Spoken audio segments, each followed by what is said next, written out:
تو جب وہ شروع میں تھا تو وہ ریگولیٹ نہیں تھی ان کی بھی اکنامی اس سیکٹر میں، لیکن انہوں نے بھی ریرا کے حوالے سے کافی کام کیا. ہم بھی سمجھتے ہیں کہ پاکستان میں بھی جیسے آپ نے کہا اوورسیز پاکستانیوں کو بڑی مشکلات ہوتی ہیں، تو ریرا ہونا چاہیے. لیکن ریرا میں آپ کو بتاؤں کہ ایک جو ہمارا ہم سمجھتے ہیں کہ ہمارے تحفظات وہ یہ ہیں کہ ایسا نہ ہو کہ آج ہمارے ایسوسیشن میں 1400-1500 بلڈر جو ہے وہ ایکٹیو ہوتے ہیں، کام کرتے ہیں، تو یہ 4-5-6 آدمیوں کا ہولڈ نہیں ہونا چاہیے.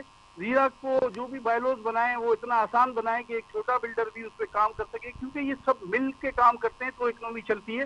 ایسا نہیں ہو سکتا کہ 4 آدمیوں کو ہم سلیکٹ کر لیں اور انہی کے ذریعے اس نظام کو چلائیں، تو یہ پھر ایک اور بلنڈر ہو جائے گا. تو ریرا بہت اچھی چیز ہے، اور اوورسیز پاکستانیوں کے حوالے سے بھی ہم خود بھی سمجھتے ہیں کہ اسکرو اکاؤنٹ بھی بہت اچھی چیز ہے.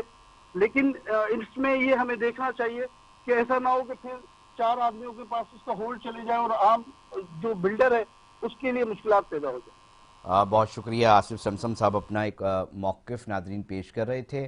سابق چیئرمین آباد ہیں اور انہوں نے کہا کہ جناب اس بجٹ کے اندر ریئل اسٹیٹ سیکٹر کو جو ہے وہ ہم بہتر انداز میں دیکھ رہے ہیں. ناظرین ٹیکسز کو لے کر ہماری بات چل رہی ہے.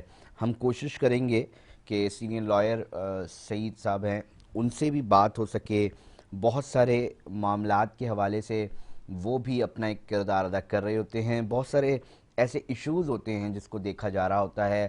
ایف بی آر کو لے کر بہت سارے معاملات جو ہیں وہ زیر بحث نظر آ رہے ہوتے ہیں. بہت ساری بزنس کمیونٹی اگر کسی سے مسائل کا شکار ہوتی ہے تو انہی وکلا برادری کے پاس جاتی ہے اور سمجھنے کی کوشش کرتی ہے کہ یار ہمیں اگر یہ مسئلہ ہے تو وہ کس طرح حل ہوگا. ہمیں یہ نوٹس آ گیا یا ہم اس مسئلے کا شکار ہیں، عدالت ہم سے یہ چیز طلب کر رہی ہے تو ہم اس کو کس طرح چیزوں کو دیکھیں. اس حوالے سے ایک اہم کردار جو ہے وہ عدالت کا بھی جو ہے وہ ایک رول ہوتا ہے اس کے اندر، اور جو اس کنسرن چیزوں کو دیکھنے والے کنسرن جو لائرز ہوتے ہیں وہ بھی اپنی ایک اہم جو اس کے اندر رائے ہے وہ دے سکتے ہیں. ناظرین ایڈوکیٹ سعید صاحب نے ہمیں جوائن کے لیے بہت شکریہ سے ٹائم دینے کے لیے. اس بجٹ کو لے کر ٹیکسز کے اوپر ایک ہم بات کر رہے ہیں. ہم یہ چاہیں گے محمد سعید صاحب کہ ہمیں یہ معلوم چل سکے کہ اگر ہم نیشنل لیول کی بات کرتے ہیں تو ایک سوال کیا جا رہا ہوتا ہے کہ مثال کے طور پہ میں نے ابھی تھوڑی دیر پہلے بھی ایک صاحب سے سوال کرنے کی کوشش کی تھی کہ سر ہمیں بتائیں کہ اگر ہم بات کرتے ہیں نا جی اسمگلنگ ہو رہی ہے اور اس سے ایک چور دروازہ کھلا ہوا ہے، تو وہ کہتے ہیں جی 7.6% ہے پوری اکانومی کا یہ اسمگلنگ، تو اتنا بڑا مسئلہ نہیں ہے، تو چند بوند ہیں. مگر وہ فوارے جہاں سے نکل رہے ہیں ٹیکس چوری کے زمرے میں آ کر یا دیگر معاملات کے اندر، وہ کون سے ہم چاہیں گے اس پہ روشنی ڈالیں. اور ٹیکسز کو لے کر بزنس کمیونٹی یقینی طور پہ آپ کے پاس بھی آتی ہے اور بہت سارے مسائل کے اوپر آپ سے رجوع کرتی ہے، تو ہم چاہیں گے کہ سرکاری سطح پر وہ پالیسیز کون سی نہیں بن رہی اس کی نشاندہی کر سکیں کہ جناب اگر یہ پالیسی بن جائے تو ایک تو یہ ٹیکس چوری ہونا بند ہو جائے، اور یہ جو ضائع ہو رہا ہے یا چوری ہو رہا ہے یا نہیں مل پا رہا سرکار کے قومی خزانے میں وہ پہنچ جائیں. جی صحیح صاحب.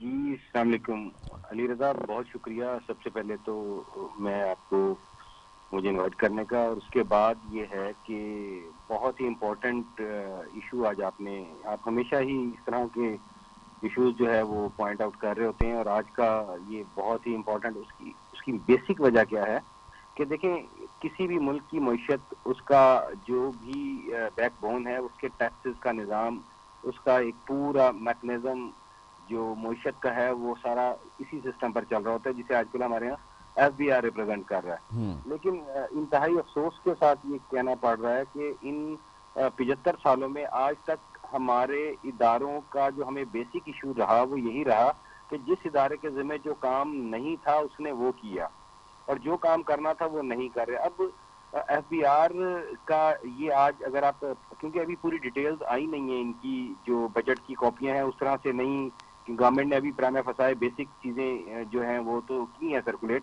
لیکن اس کی ڈیٹیلڈ ابھی آنا باقی ہیں. لیکن جو بھی پرائمے فسائے بھی دیکھا ہم نے، تو بیسکلی کچھ چیزیں آپ کو سمجھنے کی ضرورت ہے کہ ٹیکسیشن میٹر میں آپ کو سب دو چیزیں دیکھنی ہوتی ہیں. ایک آپ کو اپنا ریونیو کلیکشن، اور دوسرا آپ کا فارن ایکسچینج. فارن ایکسچینج بہت امپورٹنٹ رول پلے کرتا ہے کسی بھی اکانومی کے لیے، لیکن ہمارے ہاں انتہائی بدقسمتی ہے کہ آج کے دن بھی ہمارا جو ایکسپورٹ کا بل ہے وہ تقریباً 50% کم ہے.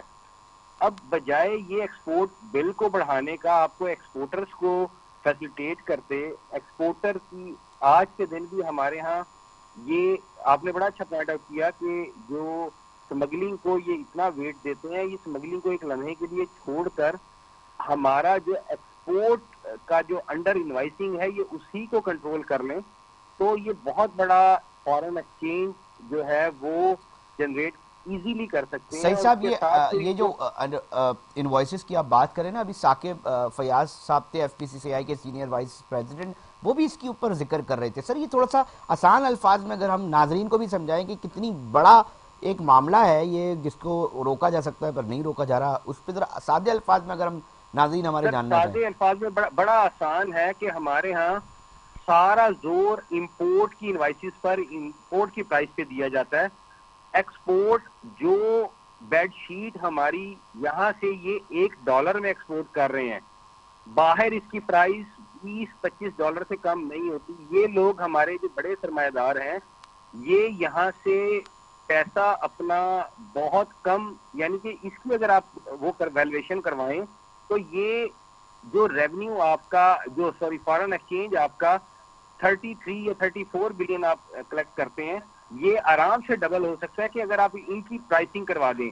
جو $1 کی چیز جو باہر جا کے $25 کی ہے تو بھائی وہ کم از کم $5 یا $7 میں ایکسپورٹ کرتے ہیں، باقی پیسے یہ اپنے باہر کے اکاؤنٹوں میں رکھوا لیتے ہیں. آپ ایک مرتبہ ان کی شپمنٹس روکیں اور ان سے کہیں کہ آپ نے جو یہ $1 میں ایکسپورٹ کیا ہے ذرا کیلکولیشن کر کے بتا دیں ہمیں اس کی، تو آپ کا نہ چاہتے ہوئے یہ جو ایکسپورٹ کا بل ہے یہ ڈبل ہو جائے گا. جبکہ آپ کیا کرتے ہیں کہ ایک جو ہمارا امپورٹر ہے سب کا، اس سے مزید ٹیکس پہ ٹیکس، ٹیکس پہ ٹیکس، ٹیکس پہ ٹیکس لاتے جاتے ہیں. تو یہ کبھی بھی بیلنس نہیں ہو پائے گا جب تک یہاں آپ لوکل انڈسٹری کو اور ایکسپورٹر کی پرائس کے اوپر کنٹرول نہیں کریں گے، ان کو آپ ایکچوئل پرائس پہ نہیں لے کے آئیں گے. آپ کا کوئی بھی آئٹم اٹھا لیں، آپ اپنا ٹیکسٹائل اٹھا لیں، آپ اپنے اور نیچرل پروڈکٹس اٹھا لیں، جہاں کوئی چیک ہی نہیں کرتا ہے. عجیب مجھے حیرت ہے کہ جو ایف بی آر کے افسران ہیں ایکسپورٹ پہ کیوں نہیں اس کی پرائس پہ توجہ دیتے. یہ صرف ایک چیز دیکھتے ہیں جی ایکسپورٹ ہو رہی ہے. او بھائی ہو رہی ہے میاں، جو آپ کی $20 کی $25 کی باہر بک رہی ہے اس کو آپ اگر 50 سینٹ میں جا رہی ہے تو آپ اس کی ان کو بولیں نا بھائی پہلے پیسے پورے لے کے آئیں، اس ویلیویشن رولنگ اس کے اوپر بھی اپلائی کروائیں، ان کی بھی ویلیو بنائیں. یہ اس طرف آتے نہیں ہیں، بس جو ٹیکس دے رہا ہے اس کو دبائے جائیں گے. انتہائی افسوس کے ساتھ مجھے کہنا پڑ رہا ہے. اب ہمارا ابھی میں اس میں دیکھ رہا تھا یہ جو آئی ٹی سیکٹر ہے اس پہ بھی انہوں نے جو ہے وہ ٹیکس کا بالکل معاملہ آئی کر ٹی کے دیا. اوپر بھی ٹیکس لگا دیے. تو سبحان اللہ، آپ اور کچھ نہیں تو اپنے پڑوسی ممالک میں دیکھیں وہاں ریبیٹ دیے جاتے ہیں، وہاں ریبیٹ کے پرائسز بڑھ رہے ہیں کہ آپ ایکسپورٹ کریں. آج دیکھیں دنیا میں وہ رول کر رہے ہیں، تیسرے چوتھے نمبر کی ان کی مارکیٹ ہے انٹرنیشنلی.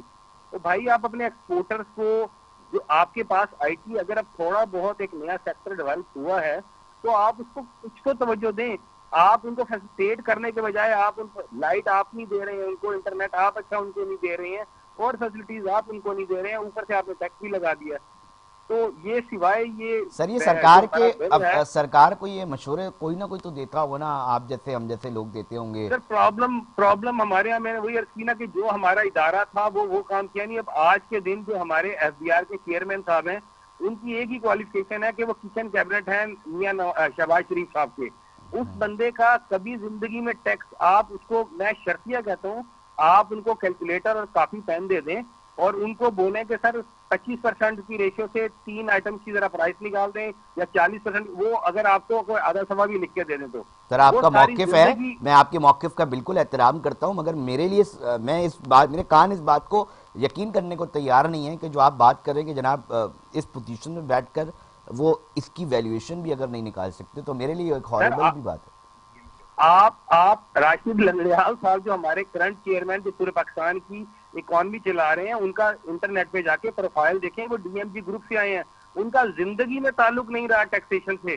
تو کہاں سے وہ آپ کا، یہی تو مصیبت ہے. ہماری بدقسمتی یہی ہے نا کہ ہمارے سر پہ اس شخص کو لاد دیا گیا جس کا ٹیکس سے زندگی میں رابطہ نہیں رہا. صرف اس کا ایک ہی کام اچھا ہے کہ وزیر اعظم صاحب کا جو ہے کچن کیبنٹ کا شخص ہے. اب ہم کہاں جائیں؟ بہت شکریہ محمد سعید صاحب اپنا موقف پیش کرنے کے لیے، اپنی رائے دینے کے لیے. ناظرین، ہر شخص کی رائے ہمارے پروگرام میں آزاد ہوتی ہے اور اس کا ذاتی موقف ہے. اور جس طرح سعید صاحب فرما رہے ہیں کہ ایک بہت ہی ہاربل بات ہے کہ جی ایف بی آر کے چیئرمین کی یہ پوزیشن ہے تو یقینی طور پہ جنہوں نے لگایا ہے اور جو اس کے اوپر کام کرے ان کو دیکھنا اور سوچنا چاہیے اور اس کی ویریفیکیشن بھی تھوڑی سی کر لینی چاہیے کہ جناب کیا کہیں ایسا تو نہیں ہے کہ جو ایشوز آ رہے ہیں وہ انہی وجوہات کی بنا پر آ رہے ہیں. تو یہ ایک سوال ہم چھوڑ جاتے ہیں. آپ جو ہیں اس کا یقینی طور پہ ہمیں جواب دیتے بھی ہیں اور ہمارے سوشل میڈیا اکاؤنٹس پہ لازمی ہمیں اپنے فیڈ بیک سے آگاہ کیجیے گا. ناظرین پروگرام کا وقت اختتام کی طرف پہنچ چکا ہے. اپنے میزبان علی رضا کو دیجیے اجازت. ہم پھر حاضر ہوں گے. جب تک اپنا بہت خیال رکھیے گا. اللہ نے